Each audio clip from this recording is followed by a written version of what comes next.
성도들, 레위기가 참 이게 우리에게 어려운 부분이 있는데 그 중에 또 어제만큼은 아니지만 또 하나 이게 우리에게 해석하기 참 힘든 부분은 바로 오늘 본문 12장이죠. 12장 레위기 12장의 제목을 붙인다면 출산 규례입니다. 출산에 대한 규례라는 거죠.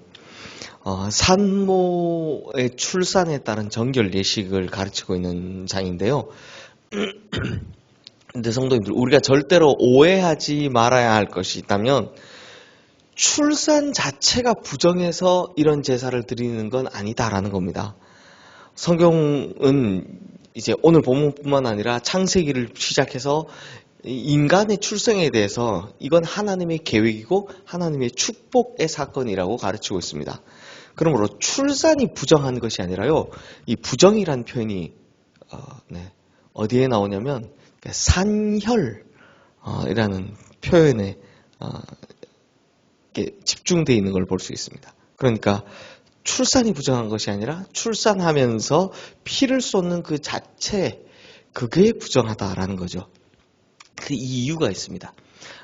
이게 얼마나 조심스럽게 이제 이 산혈에 대해서 표현을 하고 있는지 오늘 보면 4절 말씀 한번 보십시오.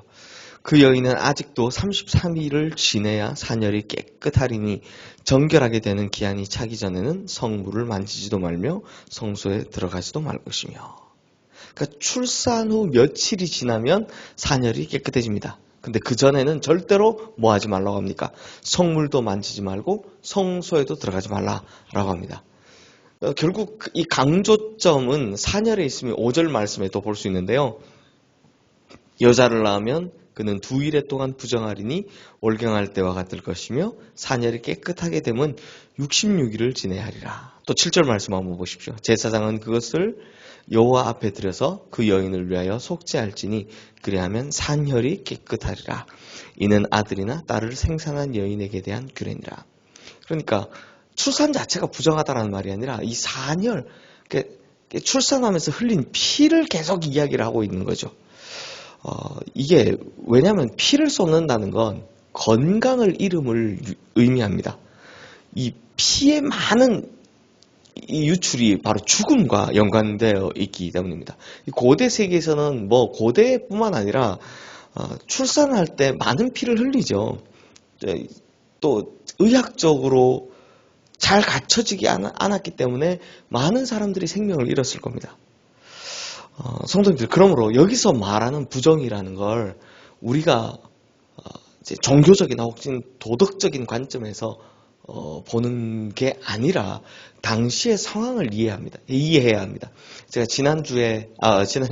어제 제가 당시 상황, 광야에 있었던 상황에 대해서 제가 말씀을 드렸던 것처럼 이것도 역시 마찬가지라는 겁니다. 그리고 무슨 관점에서? 산혈의 관점에서 봐야 한다는 겁니다. 그러면 이런 출산 규례가 왜 있는가? 이건 하나님께서 우리를 배려하시기 위함입니다. 그러니까 보호하시기 위함이다라는 겁니다. 위생이 좋지 않았던 그 고대 환경에서, 또 출산할 수 있는 의학 기술이 좋지 않았던 그 환경에서 출산한 여인들에 대한 하나님의 특단의 조치였다라는 겁니다. 어떻게 합니까? 부정하다라고 딱 정해놓으니까 누구도 접촉하지 못하게 하는 거예요. 야, 제사는 지대로 가야지. 아니에요. 이 기간 동안은 그냥 가만히 있으라는 겁니다. 누구도 만나지 말고 뭐 제사로 나온다고 이렇게 하지 말고, 즉 산모의 피를 많이 흘렸으니까 무리하지 마라. 이 기간 동안은 누구도 건드리지 마라. 이렇게 딱 제정을 해놓은 겁니다.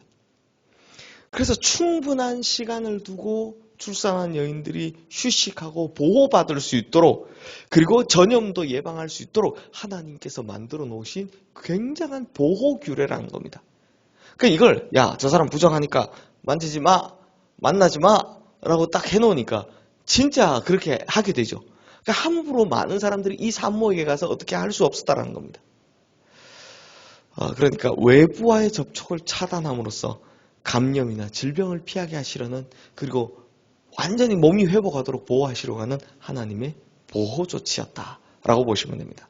그런데 제가 어제 우리 이제 먹는 거 할 때도 그랬지만 이걸 여기서 그렇게 사회적 문화적 환경에서만 해석하면 안 된다 그랬죠. 영적인 환경으로도 한번 해석해 봐야 합니다. 오늘 보면 6절 말씀 보시면요, 아들이나 딸이나 정결하게 되는 기한이 차면 그 여인은 번제를 위하여 1년 된 어린 양을 가져가고 속죄를 위하여 집 비둘기 새끼나 산 비둘기를 회막문 제사장에게로 가져갈 것이요 라고 합니다. 그러니까 이제 출산한 여인들은 어떻게 됩니까? 번제와 속죄제를 드려야 합니다. 근데 번제는 어린 양, 1년 된 어린 양이 제물이고 속죄제는 집 비둘기 새끼나 산 비둘기를 가져오라 와야 한다라고 합니다. 그런데 8절 말씀 한번 보십시오. 우리 8절 말씀 함께 읽겠습니다. 그 여인이 어린 양을 바치기에 힘이 미치지 못하면 산 비둘기 2마리나 집 비둘기 새끼 2마리를 가져다가 하나는 번제물로 하나는 속죄제물로 삼을 것이요 제사장은 그를 위하여 속죄할지니 그가 정결하리라. 성도님들, 하나님의 배려가 보이십니까? 어떤 배려가 보이십니까? 1년 된 어린 양 잡기가 힘들면 산비둘기, 즉 그냥 잡아서 와라. 아니면 집비둘기 새끼 2마리. 그러니까 비둘기가 집으로 돌아오는 속성이 있지 않습니까? 새끼 2마리.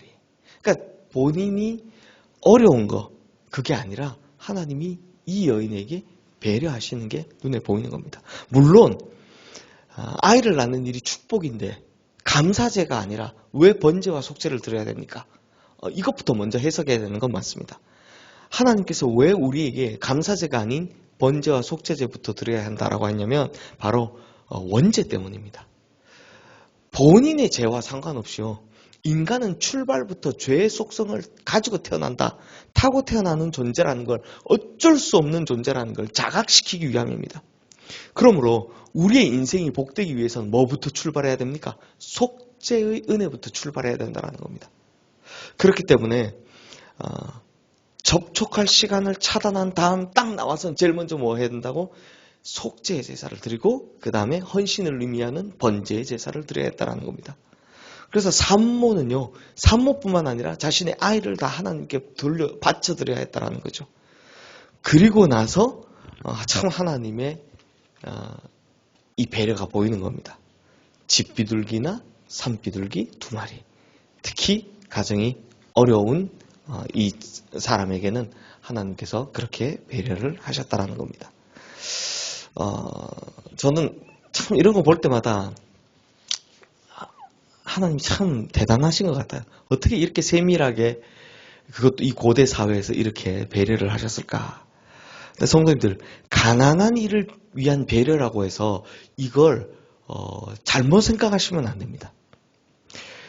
가난한 이를 위한 배려이지만 바꾸어 말하면 하나님께서는 속죄의 제사와 번제의 제사를 가난한 이는 드릴 필요가 없다라고 말씀하진 않으셨어요. 형편이 어렵든 아니든 반드시 드려야 한다는 게 중점입니다. 즉 다시 말하면 하나님 앞에서 속죄가 필요 없는 인생은 단 한 명도 없다라는 겁니다. 용서가 필요 없는 인생은 없다라는 겁니다. 그래서 하나님께서 이렇게 비둘기 새끼라도 제사를 바칠 수 있게 허락해 주심으로 누구에게나 속죄의 은총에 들어갈 수 있게 하셨다는 겁니다. 그러므로 이 속죄의 은총이 우리에게도 임했다는 걸 절대 잊으시면 안 됩니다. 하나님께서 우리를 위해 참 많은 배려를 하시겠죠. 그렇게 하시겠지만 그런다고 우리가 아무것도 하지 말라는 건 아닌 겁니다.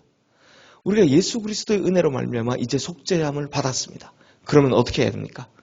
회개 기도 안 해도 됩니까? 아니라는 겁니다. 꼭 해야 한다는 겁니다. 하나님 앞에 우리가 반드시 해야 할 것은 해야 한다는 겁니다. 그렇지만 하나님이 그만큼 우리를 배려해 주고 계시다는 거죠.